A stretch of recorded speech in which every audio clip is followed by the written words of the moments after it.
All right, we got a Merrychef oven here today that I'm working on, and got to do a waveguide replacement. Basically what happened is the waveguide got a piece of debris stuck in it, which was causing really severe arcing every time the magnetron's fired up. So we've got to take this thing apart and remove the magnetron, capacitor, stirrer shaft, stirrer motor. Got to get inside the cavity of the oven and remove the impinger plate and the partition plate, and so we can get access to the stirrer shaft.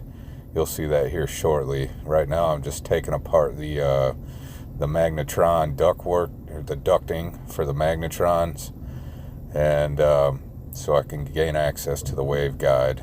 There's quite a bit of stuff that has to come out.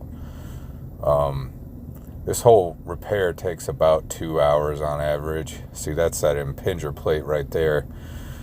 And didn't have enough clearance to fit my nut driver, so I had to use baby channel locks, little tiny channel locks in there to get those bolts out.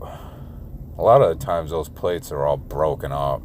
They just fall apart and crumble when you go to take them out. But so we got that out, and then you can see up in there, that's that partition plate, and it's held in by several little 7/32, I think is what they are, those little nuts.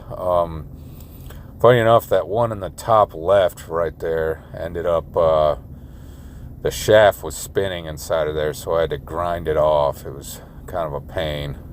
Now these bolts right here hold the actual waveguide to the cavity of the oven.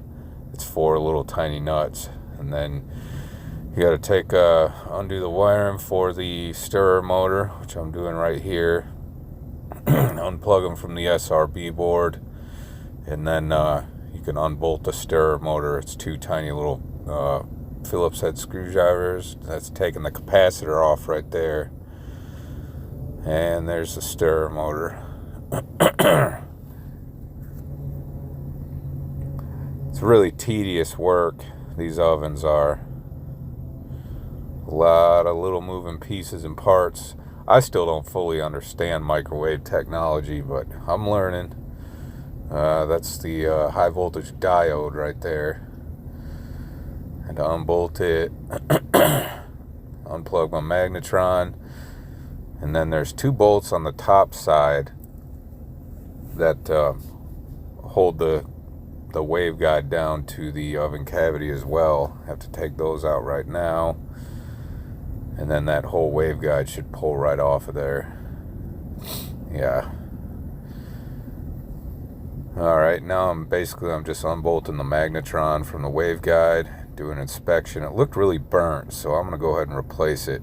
Got to take the high temp overload off and put it on the new magnetron. And there's also a grounding lug on there that has to come off. You can see it there if you look. Yep, right there. And then I've got to take this little gear wheel off for the stirrer shaft.